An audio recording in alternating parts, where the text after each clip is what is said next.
So I pack a couple knives up the hill with me for butchering an elk. I find they're worth the wait.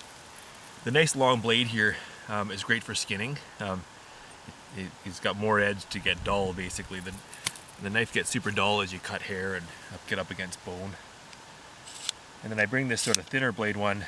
This one's great for boning out and cutting around stuff. So I bring these two knives up instead of my usual hunting knife. I'm going to find the center line here on this guy, which is right where his spine is. And I'm going to go ahead and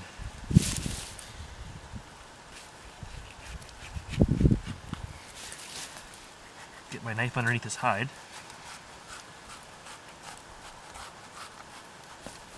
And pull up against.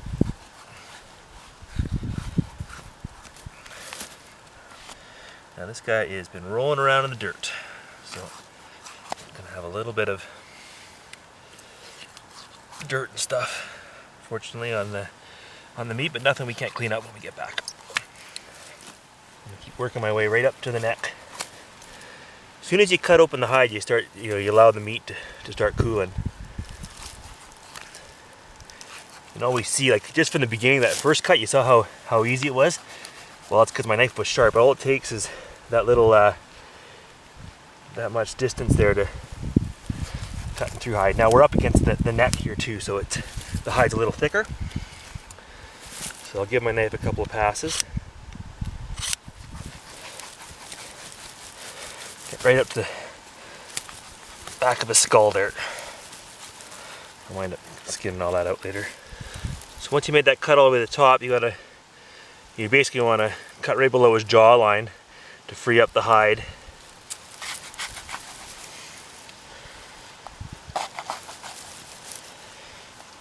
And then you can kind of start working your way back.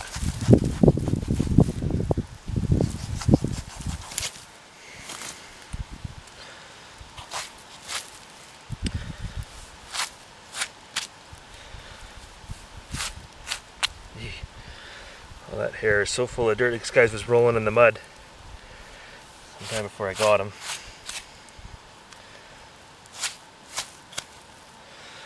So the sooner you can kind of peel back the hide and get it sort of folded back so it doesn't get on the meat, but I'm not too worried about a little bit of ash and dust on my meat, to be honest.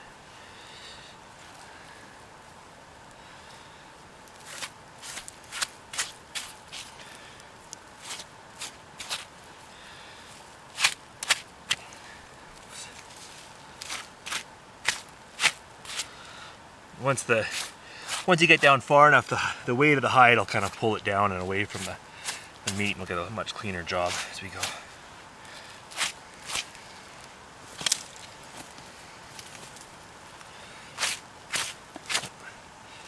There's a hole.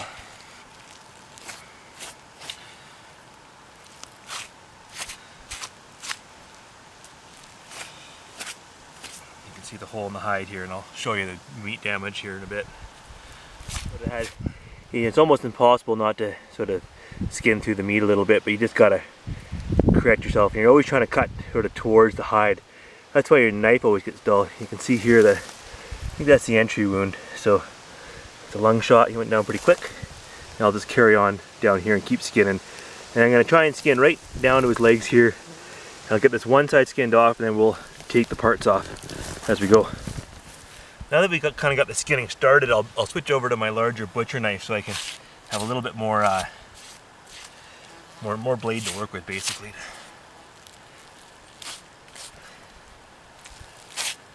Ooh, beautiful animal. It's really fat. Now, if I was somewhere where, you know, I wasn't 3 or 4 kilometers from the boat or the truck, I might try to leave a little bit more of this fat on just because it protects it. And because you could actually, you know, you could throw this, all this elk fat into your hamburger or something, and it could hurt it. In fact, I think it'd be quite good. But because we're packing this guy a ways, I probably will trim off a fair bit of it. But boy, is he ever in good shape. This is going to be a beautiful elk.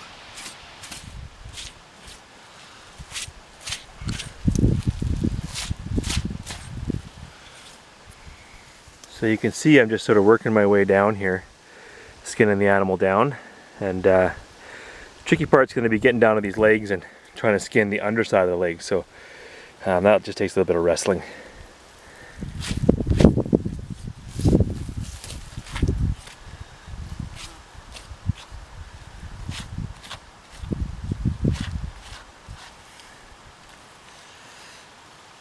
Now, before I get too much further here, I want to knock the legs off them here, and I'm going to show you how to do that. Now, let's see how good a shot we get here, but I'm going to run my finger up the outside or inside, doesn't matter, of his leg here. I'm going to run my finger up to the top of the first bump, a couple bumps there, find the top of the first bump, and then run my knife right around top there, across top of that bump. Now, I hope I got it. Just be a little higher actually. Okay, and you cut right around the top of that sort of first major bump up here. And if you get it right, you go all the way around. Doesn't feel like you're cutting much, just mostly tendon. If you get it right, it should just pop off like that. It'll look something like that. So one way or another, you got to attach this leg cut up with this cut up here, this piece of hide here, which isn't too hard to do. Just want to do it without making the least amount of mess, I guess. I guess I could just kind of start cutting through this hide here.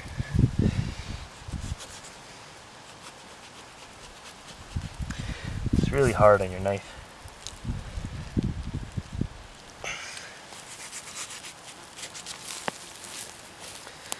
Yes, that's just filthy hide.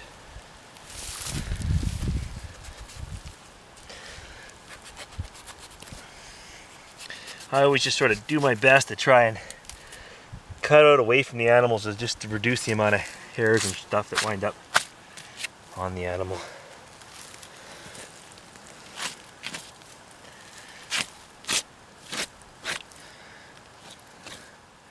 So here in BC, you have to make sure that you leave evidence of species, which is just a 6 centimeter square patch of hair, just so that a conservation officer or a butcher can identify what type of animal it is. So it coincides with your license, right?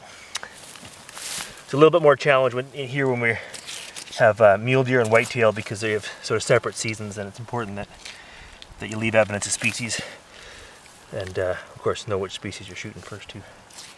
So this one gets a little tricky. And sort of, I've got hide on the underside and the top side, so I got to kind of lift it up and try and skin it back and get that underside of the leg. It's real nice to have a second guy for that, right?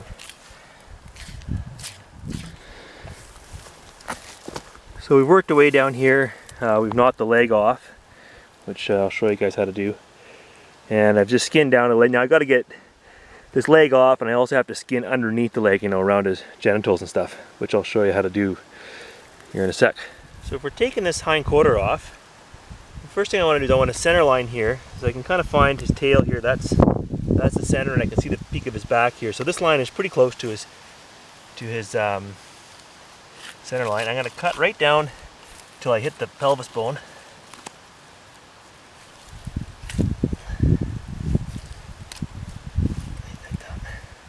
So I bring 5 or 6 clear plastic bags, which I use to put the meat in as temporary storage. So these are great for transporting. I don't hang the meat up back at the meat pole with them, but I'll take them out and put them into game bags. But for what we're doing here, to keep things clean during transportation and a relatively light thing to pack around, I find it great. So eventually I'll get this hind quarter off. It's going to weigh 100 pounds, so I want to kind of have this bag ready to go that I can just sort of drop it in.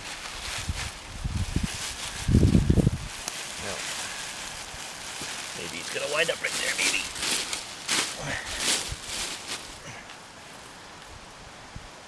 So you got it. You'll find the end of the pelvis somewhere in here. You're gonna be a little bit careful with this cut, because you don't want to dive too deep and wind up cutting into the guts.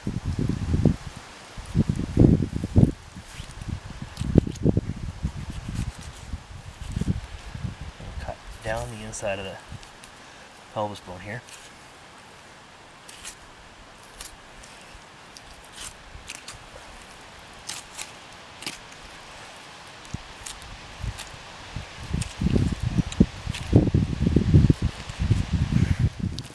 I just kind of follow along with my fingers to make sure I got the spot right.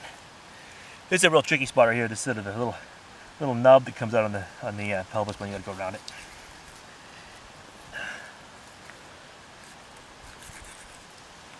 And keep kind of following it around, following that pelvis bone.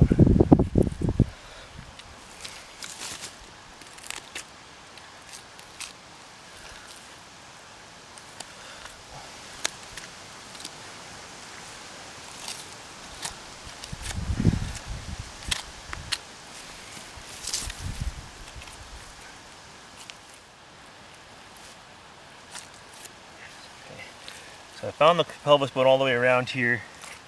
Eventually I'm going to be kind of up against his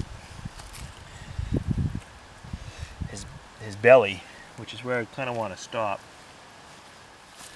So I'm just isolating that leg bone, which I can kind of feel my way along. How does one do this by himself? This is the tricky part. Okay, I'm going to try and work in from the other side here. I'm going to need a prop or something, some help here.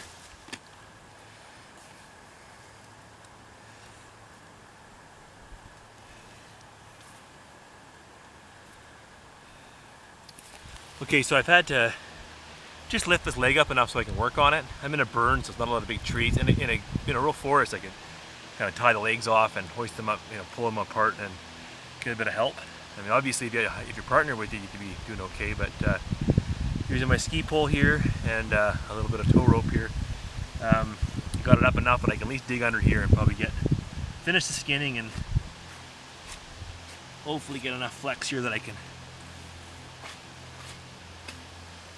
finish getting this quarter off.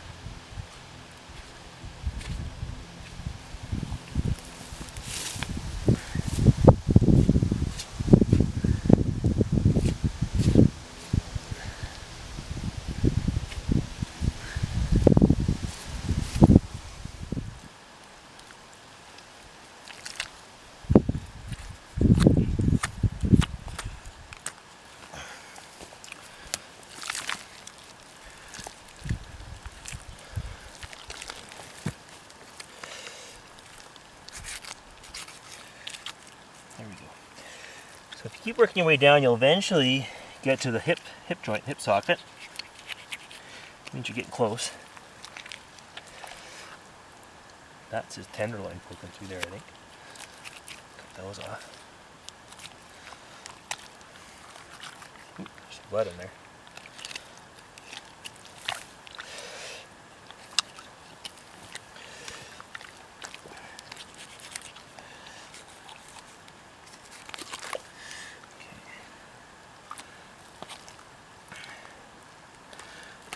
Here that we're going to fold him back towards me, so I'll get my bag ready to go here.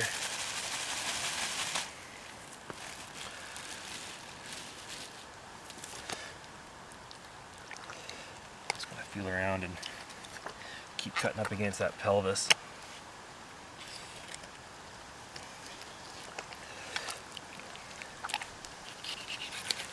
Much easier to do with two guys because you can get at this other side, but I just can't quite lift it or leverage it to get the leg up this way in order to cut back sort of on the underside of the pelvis. So having to kind of follow down the pelvis sort of by braille, and but it's not the most efficient way to get the job done, but for now it'll work. Solo job.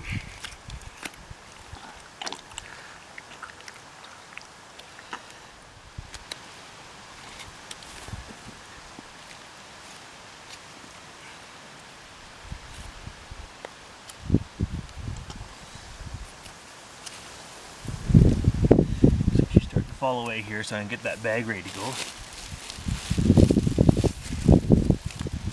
Slide that right in there. So there's the penis there. I'm going to leave it attached to this quarter of meat. This quarter also has the evidence of species here. So between the two of them, I'll be able to satisfy all my legal obligations to keep evidence of sex and species on the animal. Alright, I'm going to go ahead and peel this off and see what happens. Now the one thing here, this is the gut bag in here, so this is what we're trying to avoid puncturing. So we're going to try and take the rest of them off without puncturing into the gut bag here, and doing the gutless method here.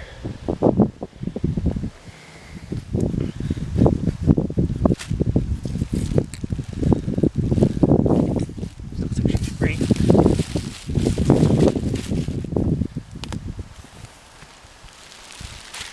Well, that's not too bad. So there's one piece of meat rolled into a garbage bag, pretty clean. Okay, I'm going to go set this aside, and when the boys get here they'll help pack it out. Oh, that's heavy. Okay, so this next cut I want to show you is to take the back strap out. And it's relatively easy. You just got a landmark, find that spine, and then you're going to cut down along the spine, running your knife so that your knife hits the spine bone on all the way along, so you're not cutting into meat.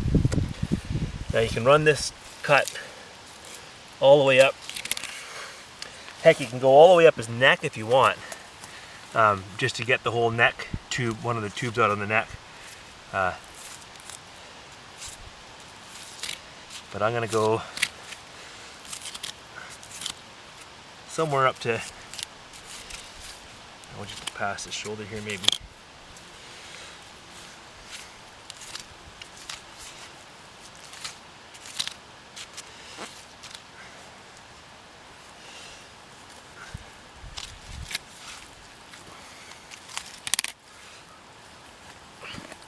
Okay, so I'm going to run that knife all the way down. It's basically, your spine's a T, right? So you're just taking out 1/4 of the T or the X. The next cut is to come in from the top here. You can actually almost with your fingers isolate that back strap from the rib meat here. So I'm just going to continue to do that. Now you want to be a little careful here, because you're going to wind up down below us here is the gut bag, and we want to be a little careful because we haven't gutted them. Remember that. I'm just going to sort of feel my way along here, and eventually you'll get past the guts are over here, but you'll get to the ribs. The ribs you don't have to worry about, because you're just going to they're going to protect them from the guts. So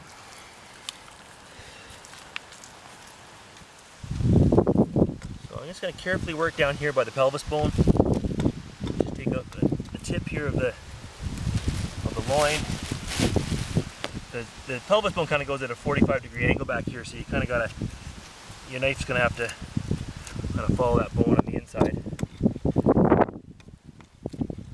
And then hopefully I've got it freed up enough.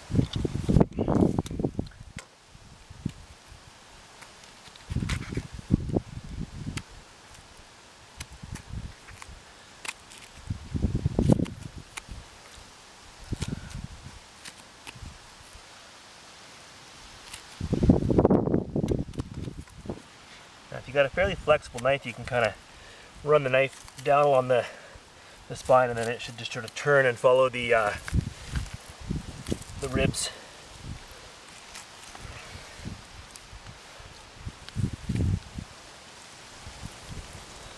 You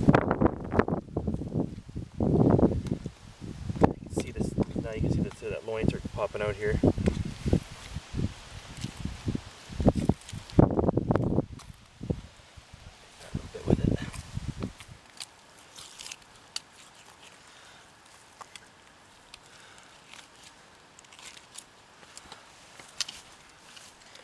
Now you're going to get up sort of the top here, where it's kind of the top of the shoulder meets the top of the neck, and it's not really your tenderloin anymore. It kind of turns into neck meat or shoulder. So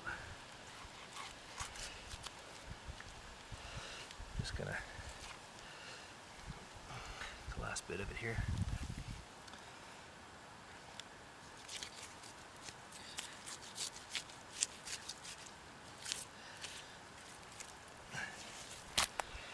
There's my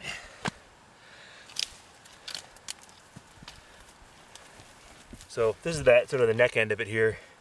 The real good part, sort of this long stretch back here. That'll be all steaks and roasts. So go ahead and put that right into a bag.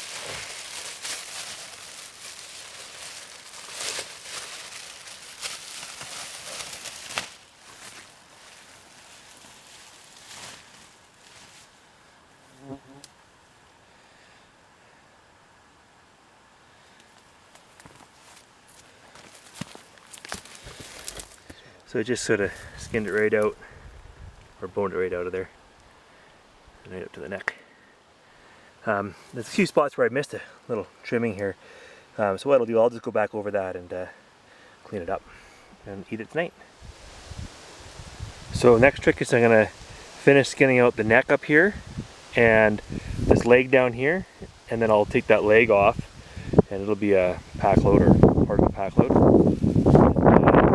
Last thing will be to go in and get the tenderloins, which I'll show you. Okay, so my other little device died here, so we're going to switch over to the iPhone. So you can see here, I've just pulled the front shoulder off of here. There's the front shoulder laying up on top here to keep it clean, and it just basically flayed off, following the separating the fascia here from the arm bone. And I'll throw it in a bag and then keep on moving. Now, one thing you can keep in mind here is that we've shot this thing in the chest. It hasn't really bled out. All the blood is still in its chest, and of course its belly's still full of guts. So at some point when we cut into the chest here a little more, we'll see quite a bit more blood. Okay, so the next thing I'm gonna do is I really like all this meat here, is all the rib meat. It's just fantastic. It's full of fat, it's full of flavor. I'm gonna fillet it all off the ribs here. So I don't want to take the ribs out because it's a bit too far to go. You know, and I often see a lot of videos of guys who take the fronts and the backs and the loins, and then they leave the rest of it, the neck and the rib meat. And boys, I think it's the best stuff to keep, and I think it's, you know, pretty fundamentally wrong to leave anything in the bush that you could take home and enjoy as food with your family and friends. So anyways, I'll show you how I do that. I'll just have to show you as I go. So I'm going to carefully start filleting from the top of the rib bones here and work my way down around its belly. Now again, he's full of guts, so I'm going to make sure that I peel off this fat and whatever meat's there real carefully. And then when I get down to the ribs over here, I'm just going to follow the ribs down and just fillet all the meat off the ribs. We'll leave a little bit of tissue, or sorry, a little bit of meat in between the ribs, but it's got a big piece of skin on the back, so it's probably it's okay to leave for the grizzly bears, but I'll show you how we do that. So I'm just getting started here, and you can see I'm just filleting the belly meat and eventually the rib meat back from, this is his stomach cavity here. So just be real careful and just fillet it back, and seems to be working out so far. So I've worked my way up a little further along here. I've got, there's his belly, and then you can see the ribs here start to come up. So now I can just follow down the ribs, which makes it real easy. Peel it off. You can see the entry wound, I believe, went in here. So a little bit of bloodshot meat that I'll cut away because I don't need to take that home with me. And then up here, I'm just going to keep filleting this back, and I'm going to go right down his neck as well. So I'm just going to take this whole thing off, the neck and the rib meat all off together in one big chunk, so I can hang it up together from the meat pole. And I can also sort of clean up anything you missed up in here or up on the neck from those first couple cuts or around the shoulder. So you can just clean it all up, leave it all in that one big fillet off the flank. So I've gone ahead and just filleted the rib meat off all the way along here and right up through his neck there. You can see a little bit of meat, but most of it's just you can only get so much off those ribs and off the neck, and I do my best every time. I'll go over and trim it again at the end and have a little bag of meat that we can throw into a stew tonight. The next one is we're going to get in here and we're going to get these tenderloins out of here. So this is the back strap, right, that goes along here, and then just underneath the back strap, underneath these bones here, is there's the tenderloin that lays right in here, underneath though, on the gut side. So I'm going to make a real careful incision right here, and then I'm going to reach inside there and just sort of with braille try to find that tenderloin and slip it out of there. Unfortunately I won't be able to show you guys as I go. But okay, so I finished the one side and I got the tenderloin out. I can just show you that. So I made my incision and I had to reach right in here and get the tenderloin out. So I can actually cut just up against the ribs in the top here, and then reach in there and actually feel the loin, and then run the knife inside and pull it out. Kind of tricky, a little bit like surgery, but I didn't cut the gut bag, and that's the main part. That's right here, the gut bag. So, all right, okay, I've got everything done on the one side, so I'm going to go ahead and start on the other side. So it involves flipping them over, but before I do that, I'm going to do the initial cut around its hind here and around the pelvis to start the hind quarter cut, and I'm also going to pull up the back strap because he's kind of sitting up nice like this right now, and I can probably get at it better than when you flip him over and he's going to be rolling downhill and covering all that up. So hope for the best here. Okay, so I've before I rolled them over here, I just gave myself a head start on some of the cuts. You can see really well here, this is the hind quarter cut. So I've just followed down the inside of the pelvis here on each side as far down as I can go, and then when I flip him over, I'll be able to hopefully go from the inside of his leg out and get the rest of it. Here you can really see right here, this is that pelvis bone, and it kind of goes in on a 45 right at the end of the loin. So you kind of got to cut back towards on a 45 to get the tip of it. And then I've just started to, I kind of took my knife, cut down against the bone here, and I'm just about to turn the knife now. I'm going to go along this way and then fillet it all right out of here. Cool. Keep on going here. Once I do all that, I'll flip them over and get the rest. Okay, so I've just pulled that back strap out right up to behind the shoulder blade and cut it off. And now I'm just trying to figure out how I'm going to roll them. I can imagine anytime you try and do this, it's going to be a little bit different depending on how they're laying. The first time we did it, he was laying almost straight up and down with his belly on the ground, so it made it kind of easy. This guy's going to be a bit trickier. Just flipped him over, and I got access to the other side, so I'll skin this side back and take the legs off like the other side. I've already got the back strap out, so it should go pretty fast. Okay, so I'm all wrapped up here. We've taken all the quarters off, and I've got the last load here, just the antlers tied to the pack and heading down. You can see we've left the guts in and just basically peeled everything else off. Not the prettiest thing to look at, but you can see we got most of the meat, or all of the meat I'd say, and leaving the hide and the rest of it here for the grizzly bears. And we're going to take off and head down the hill, back down there. 6 o'clock, time to run.